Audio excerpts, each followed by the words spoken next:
झारखंड में इस साल के अंत में विधानसभा का चुनाव है और ऐसे में झारखंड के पूर्व मुख्यमंत्री चंपई सोरेन आज भाजपा ज्वाइन कर रहे हैं और इसी पर चर्चा करने के लिए हमारे साथ खबर फर्स्ट के editor in chief Ashutosh Pandey जुड़े हैं। बहुत बहुत स्वागत है सर आपका।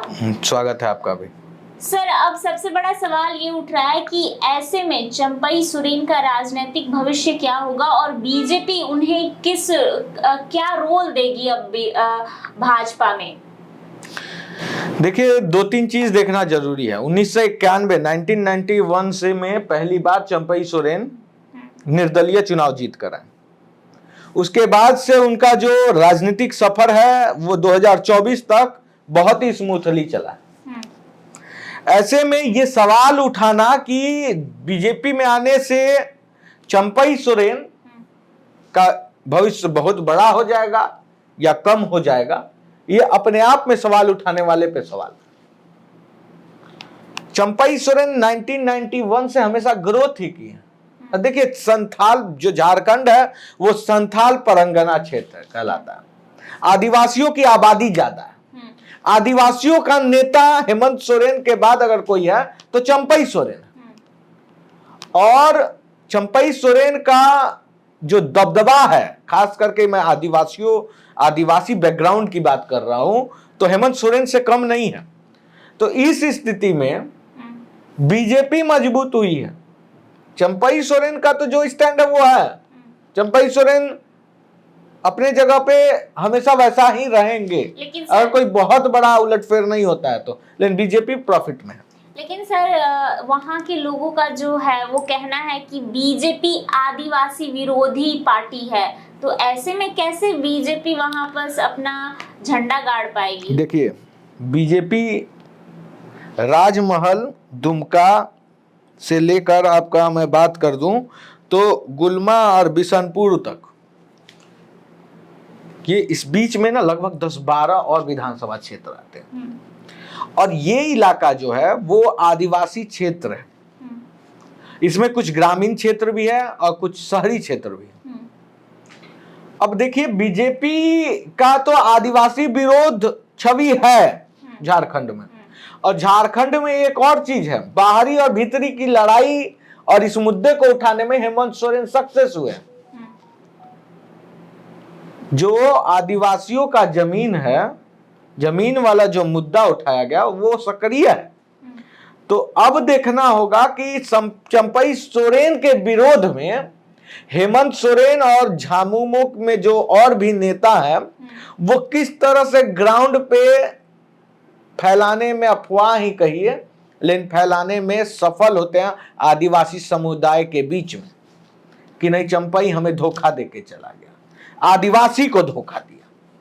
अगर ये सारी चीजें समझाने में सफल हो गए तो चंपई सोरेन का तब जाके थोड़ा सा डेंट लगाने, राजनीतिक डेंट लग जाएगा हेमंत सोरेन का चंपई सोरेन पे हाँ, राजनीतिक डेंट तब लग जाएगा।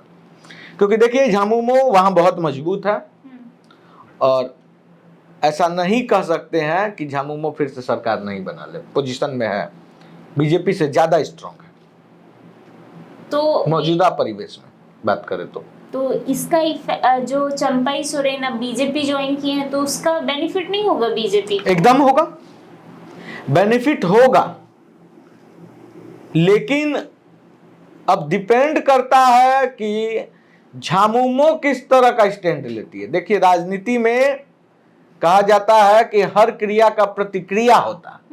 तो झामुमो छोड़ने के बाद चंपई सोरेन को लेकर रुख क्या अपनाती है जनता? झामुमो के जितने और नेता हैं, खास करके हेमंत सोरेन, क्या रुख अपनाते हैं?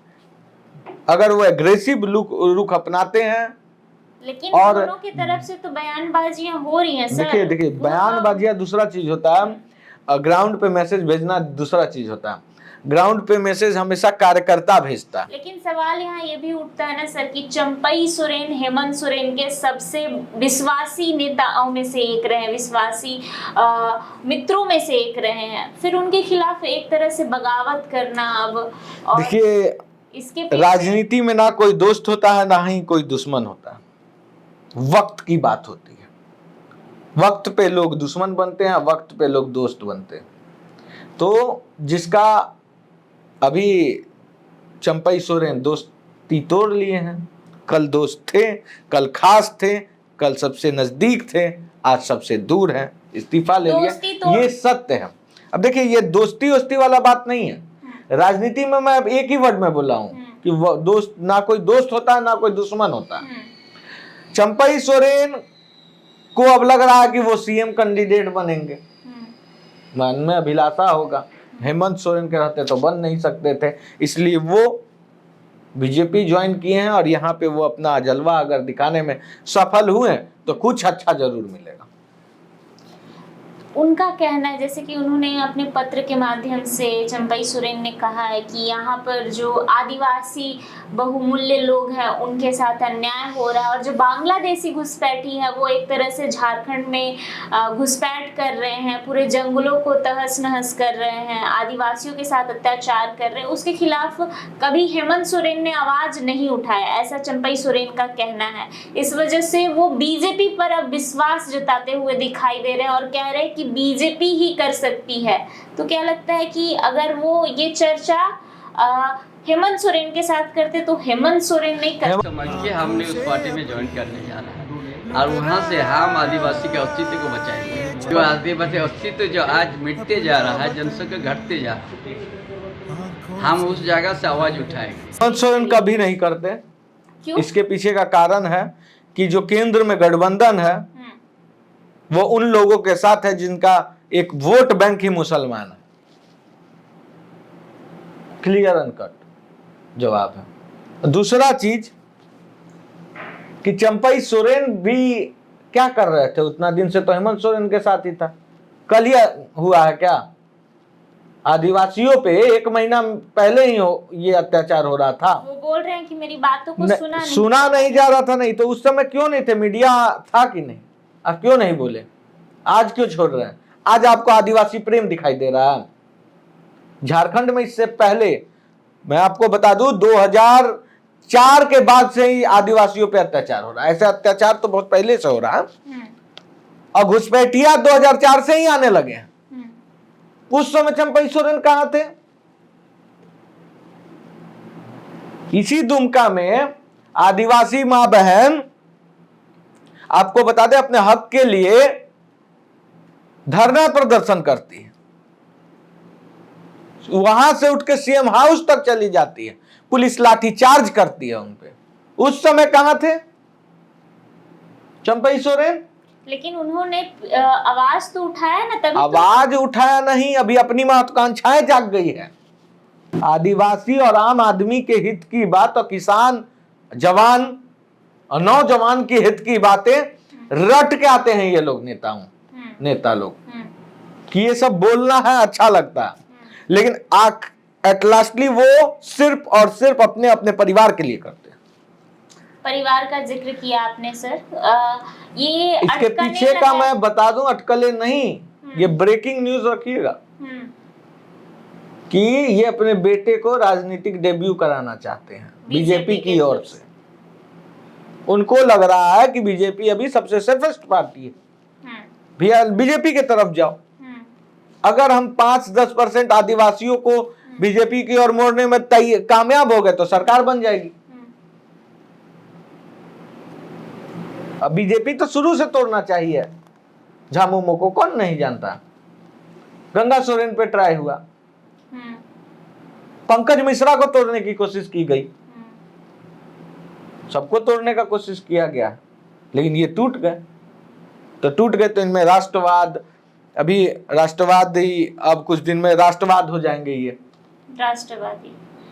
उसके बाद ये बात करेंगे आदिवासी हित के हित की बात, उसके बाद बात करेंगे, अभी देखिए कौन कौन सा बातें निकलता। लेकिन ठीक है, ये उनकी अपनी महत्वाकांक्षाएं हैं। मैं साफ तौर पे बोलूं तो पार्टी और नेता दोनों तोड़ने के लिए होते, कभी इधर कभी उधर।